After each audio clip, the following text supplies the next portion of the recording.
बड़की बड़की मोछ लेके आ उहे सबके मारेला, उहे सबके लेके जालन। नन्ना इतना जिद कैलन, हार मान के वसुराज मल्लाह के लेके चल देलन। व्यास मुनि जाय के वही यमराज के आगे हाथ जोड़लन। यमराज पूछत हुन कि ई के हो?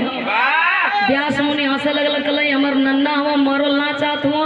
इनके सुने के मिलल है कि सबके यमराज मारेलन, यही लिए तोरी किया, यही लिए दुनिया का लोगन के मार दिया, हमारी नन्ना के छोड़ दिया। यमराज वसुराज मल्लाह के ओर ताकत हुआ, हंसत हुआ।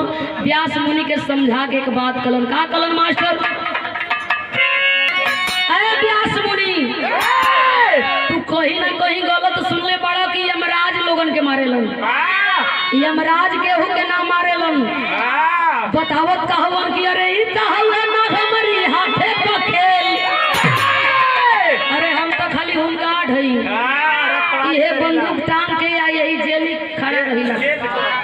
नरक स्वर्ग का जवन जेल बनल बा, बस एकर गेट खोलीला या बंद करीला, खाली हमारे कई ड्यूटी है। बढ़िया कर्म करे वाला के वही स्वर्ग वाला में ढकेल देला, आ गलत करे वाला के नरक में ढकेल के चाबी बस ले ले रही। लगा देना कहत हवन यमराज, हमारी हाथे का खेल, आजे करे भाई हम संहारी लाजे।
वसुराज मल्लाह हाथ जोड़ला, कहला यमराज तनी चल चलता मृतदेव से कह देता।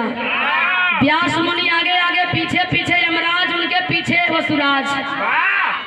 चलन लोग कहा वही मृतदेव की यहाँ जाके खड़ा हुई, हाथ जोड़ के यमराज मृतदेव से कहत हुआ। का कहत हुआ? अरे हम तो मृतदेव के चेला,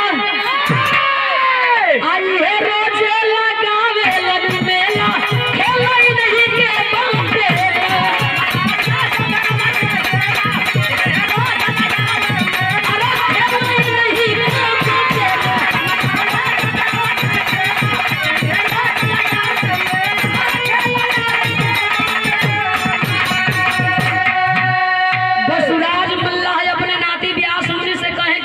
चली जा मृतदेव की हाँ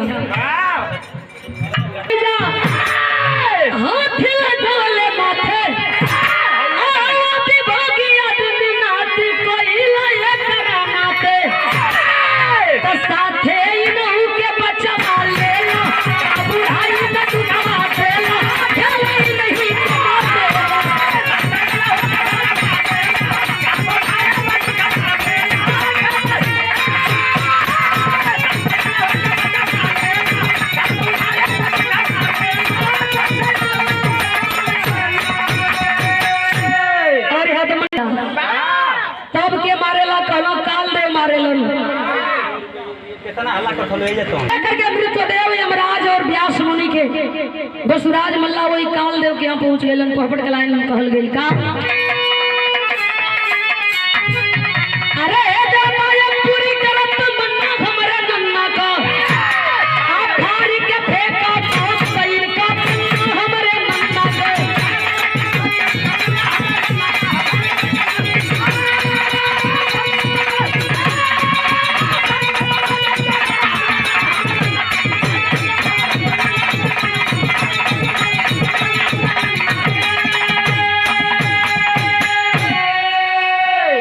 व्यास मुनि वही कालदेव के आगे हाथ जोड़ के विनती करत हुन कि इनका पन्ना फाड़ के फेंक दा, ये हमार नन्ना हो।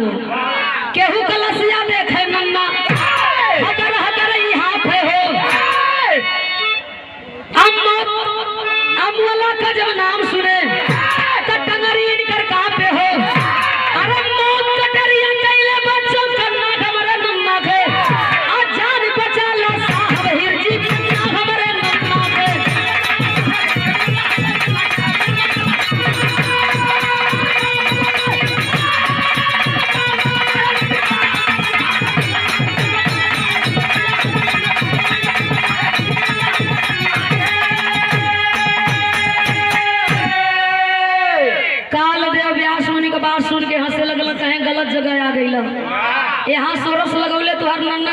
सोचले सीधे सीधे चल जा वही ब्रह्मा जी की यहाँ। सबकी मौत का पन्ना वही ब्रह्मा की लगे है। वसुराज मल्लाह अपने नाती के धकियावो थोन जब यहाँ ले आ गए तो तनिके और मेहनत कर दे। तोरी मेहनत से हो न हो कि हम बच जाई। व्यास मुनि यमराज के मृत्युदेव के काल देव के लेके चलल हो वही ब्रह्मा किया खड़ा बिला हाथ जो तलई हमर नन्ना हुआ। सबकर मौत तू ही लिखे ला, इनकर पन्ना फाड़ दो। देख करके ब्रह्मा हंसत हुआ गलत जगह आ गया। हम कुछ न कह पाई, सबकर मौत यही डायरी में लिखल है। तू वसुराज मल्लाह का नाती हुआ, अपनी हथवे खोल के पन्ना इनको पढ़िला। वसुराज मल्लाह नाती के धकियावो थोन खोल के जल्दी पढ़बे का लिखल है। व्यास मुनि पन्ना पलट के नन्ना का पढ़त हो। लिखल बा का लिखल सदर के लाइन में,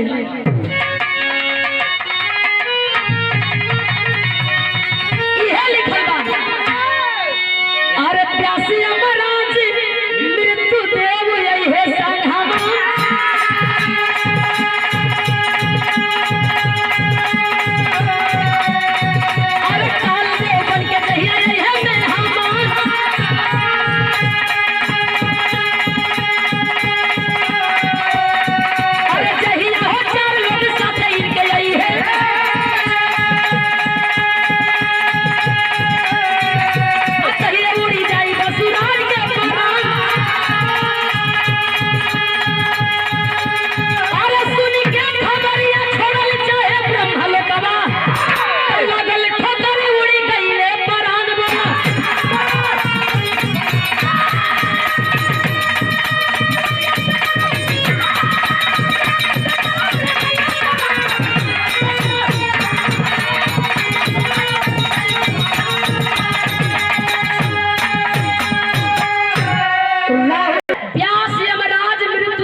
जहिया हो चार लोग साथे इनके है, वही दिने छूट जाई वसुराज का प्राण। बतिया सुन के वसुराज मल्लाह वही देवलोक से भागल चाहत हो कि जल्दी मृत्युलोक में पहुंची की जान बच जाए। कपारे हाथ मारो तुम्हारे बाप रे बाप, ये तो बड़ा गलती कैली। कहाँ से कहाँ हम सोरस लगावे चली अली, अपनी मौत के गले लगाई ली। चार कदम आगे जब ही भागल हो देवलोक छोड़ के, वसुराज मल्लाह के पैर में ठोकर लगल, मुँहे भरे गिरलो या वही गिरले मर गईलन। यही लिए लास्ट भाव में बतावल गईले बाबू, कहल गई का सगरी दुनिया जीत जाइबो ए बाबू अखिया तरेरी के। अरे सगरी दुनिया जीत जाइबो ए बाबू अखिया तरेरी के। मारी मौतिया, अरे मारी मौतिया पारा पारी सबके घेर के। मारी मौतिया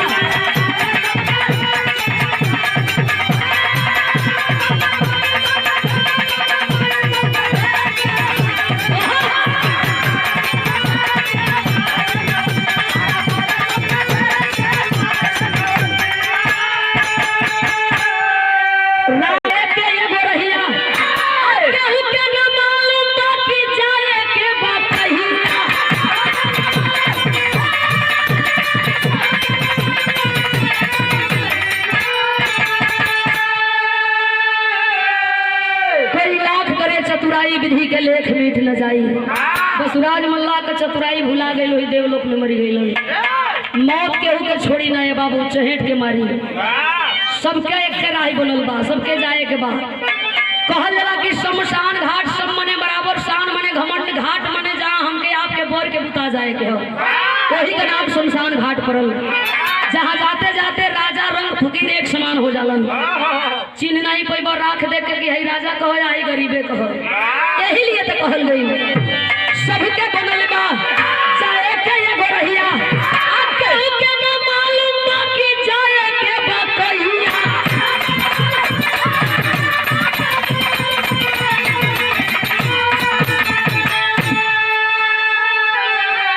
हम कहिला कि जिंदगी झंडवा फिर भी घमंडवा। कर्म प्रधान विश्व करी राखा जो जस करनी, कर्म बढ़िया होके के चाहिए फिर फल कर तो इंतजार न कर। हाँ फल का तो इंतजार न करे कर्म बढ़िया होके के चाहिए ताकि लोग कहे कि फलाने बहुत बढ़िया रहलन बड़ा निमन रहलन लगल झगड़ा छोड़ावत रहलन केहू ई न कहे मोला के बाद कि बहुत बढ़िया भइल और साल 2 साल पहले इनके उठावे के चाहत रहल ऐसा न होके चाहिए कहल गई